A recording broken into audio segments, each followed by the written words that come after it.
Reading passage 1, you should spend about 20 minutes on questions 1 to 13, which are based on reading passage 1 below. Green wave washes over mainstream shopping.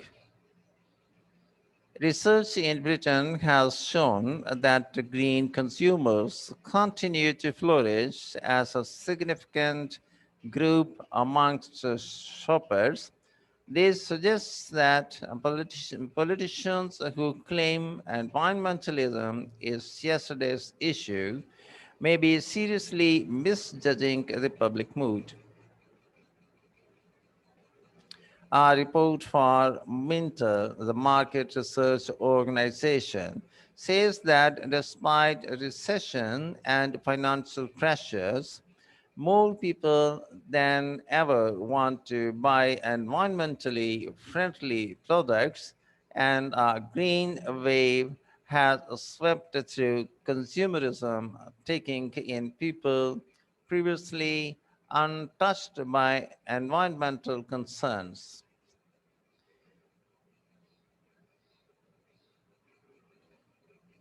The recently published report also predicts that the process will repeat itself with ethical concerns involving issues such as fair trade with the third world and the social record of business.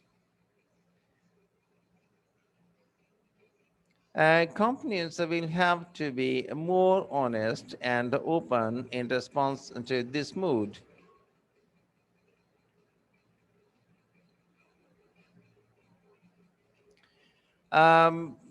Mintel's survey, based on nearly 1,000 consumers, found that the proportion who look for green products and are prepared to pay more for them has climbed from 53% to in 1990 to around 60% in 1994. On average, they will pay 13% more for such products, although this percentage is higher among women, managerial, and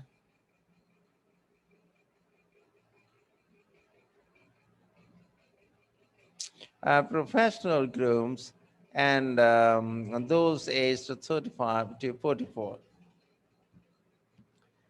Between 1990 and 1994, the proportion of consumers claiming to be unaware of or unconcerned about green issues fell from 18 to 10%, but the number of green spenders among older people and manual workers has risen substantially. Regions such as Scotland have also caught up with the south of England in their environmental concerns. According to Mintel, the image of green consumerism as associated in the past with the more eccentric members of society has virtually disappeared. The consumer research manager of Mintel, Angela Hobbs, said it had become firmly established as a mainstream market. She explained that as far as the average person is concerned, environmentalism has not gone off the boil. In fact, it has spread across a much wider range of consumer groups, ages, and occupations. Michael's 1994 survey found that 13% of consumers are very dark green, nearly always buying environmentally friendly products. 28% are dark green, trying as far as possible to buy such products, and 21% are pale green, tending to buy green products if they see them. Another 26% are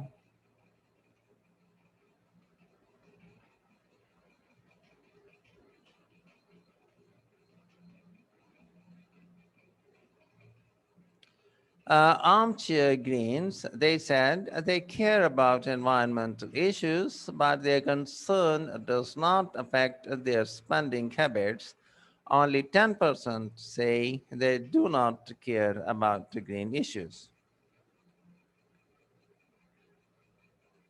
4 in 10 people are ethical spenders, buying goods which do not, for example, involve dealings with oppressive regimes. This figure is the same as in 1990, although the number of armchair ethicals has risen from 28 to 35%, and only 22% say they are unconcerned now, against 30% in 1990. House claims that in the 21st century, consumers will be encouraged to think more about the entire history of the products and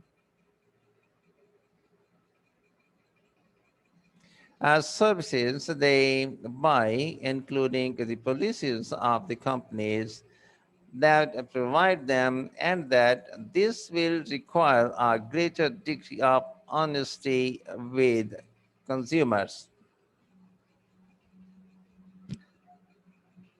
Among green consumers, animals testing is the top issue. 48% said they would be deterred from buying a product if a product